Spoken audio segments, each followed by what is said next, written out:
जन स्वराज के बैनर के तहत हम लोग एक बिहार बदलाव यात्रा कर रहे हैं, जिसकी शुरुआत छपरा में सिताब दियारा जेपी के गांव से करी गई है।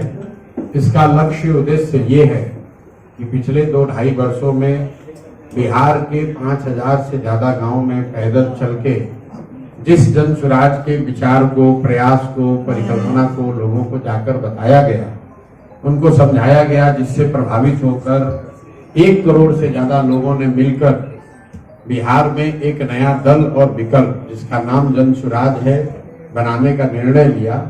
वो दल अब राजनीतिक दल के तौर पर बिहार में आज सबसे बड़ा दल, संगठन के तौर पर अगर आप देखेंगे तो आज बिहार में सबसे बड़ा राजनीतिक दल, जिस दल के लोग हर गांव, हर पंचायत, हर प्रखंड में, पूरे बिहार में है, वो जन स्वराज है। और पिछले 6-7 महीनों में करीब जो 1 करोड़ लोगों ने इस दल को मिलकर बनाया था, उसमें हर महीने 3 से 3.5 लाख लोग प्राथमिक सदस्य पैसा देकर, 10 रुपया बजाबता शुल्क देकर 3 से 3.5 लाख लोग हर महीने इस दल में जुड़ रहे हैं। अभी इसकी टोटल दल में जो जुड़े हुए लोग हैं उसकी संख्या करीब 1.25 करोड़ है।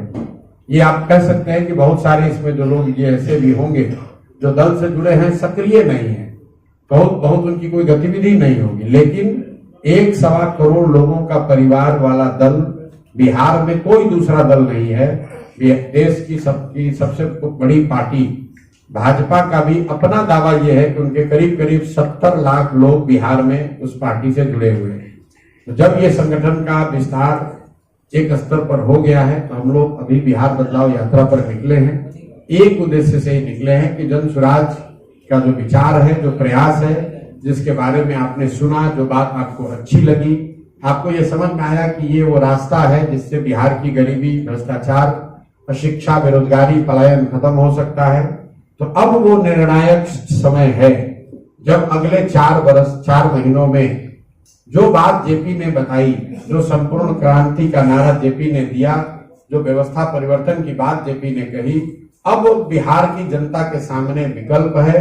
उनके पास ये अवसर है कि वो एक बार जगे और अपनी राजनीतिक बंधुआ मजदूरी, जिसमें लालू जी के डर से भाजपा और भाजपा के डर से लालू जी को वोट देने की परिपाटी है, उससे ऊपर उठे और पहली बार एक निर्णायक मैंडेट दें, एक ऐसे दल का चुनाव करें जो ईमानदार है, एक ऐसे दल का चुनाव करें जो उनके बच्चों की शिक्षा और रोजगार की बात कर रहा है। इसी उद्देश्य को लेकर हम लोग निकले हैं। गोपालगंज में बिहार बदलाव चरण की ये 3 दिन की यात्रा, इसके बाद यहाँ पर 6 बड़ी सभाएं होंगी, 6 बड़ी सभा होगी। तो बिहार बदलाव यात्रा जो है, इसके 3 चरण होते हैं। पहला चरण जब मैं इसमें छोटी बैठकें करता हूं, जो कि अभी आप देख रहे हैं, जिसमें प्रखंड के स्तर पर 2, 3, 4, 5 हजार लोग सभाओं में आते हैं। इसके बाद आप इसमें 6 विधानसभा के स्तर की बैठक देखेंगे। उसके बाद आप यहाँ पर उन बैठकों को देखेंगे जिसमें प्रत्याशियों की बाकायदा घोषणा की जाएगी। उस क्षेत्र के जनता के सामने 10,000, 15,000, 20,000 लोगों के सामने उन प्रत्याशियों की घोषणा की जाएगी जिनका चयन इस पूरी प्रक्रिया के द्वारा किया जा गया है। तो ये अभी मैं आपको अपनी बात जो अभी हम लोग कर रहे हैं जन स्वराज में, वो बता दिया। अब आपके जो सवाल है वो आप सवाल कर सकते हैं। बहुत बहुत धन्यवाद। सर, सवाल ये है कि एक भाजपा के नेता ने कहा है कि मिट्टी में पाकिस्तान को मिलाने के बाद से प्रधानमंत्री नरेंद्र मोदी सिवान। भाई, पाकिस्तान तो पहले ही से मिट्टी में अपने ही कर्मों से मिला हुआ है। पाकिस्तान जो है वो अपने कर्मों या कुकर्मों की वजह से पहले से ही मिट्टी में मिला हुआ है। उसके लिए मिट्टी में मिलाने के लिए किसी भाजपा के नेता की जरूरत नहीं है। आजादी के बाद पाकिस्तान की जो दुर्दशा है, शैक्षणिक हो, आर्थिक हो, सामाजिक हो, विकास का नजरिया हो, पाकिस्तान की तो पहले ही से दुर्दशा है। अब मिट्टी में मिलाने का मतलब क्या है? अगर मिट्टी में मिलाने का मतलब ये है कि आप उस पर बम गिरा देंगे, तो वो तो हुआ नहीं है। पाकिस्तान तो देश है अभी, और जैसा बना था वैसा ही है। हाँ, वहां गरीबी होगी, अशिक्षा होगी, बर्बादी होगी, वो तो मिट्टी में मिला हुआ है। और वो किसी भाजपा के नेता की वजह से नहीं मिला है, वो तो वहां के जो मिसगवर्नेंस है उसकी वजह से मिला हुआ है। अब उनका जो जियोग्राफिकल कॉन्फ़िगरेशन है, नेशन, वो तो जैसे पहले था वो अभी भी है।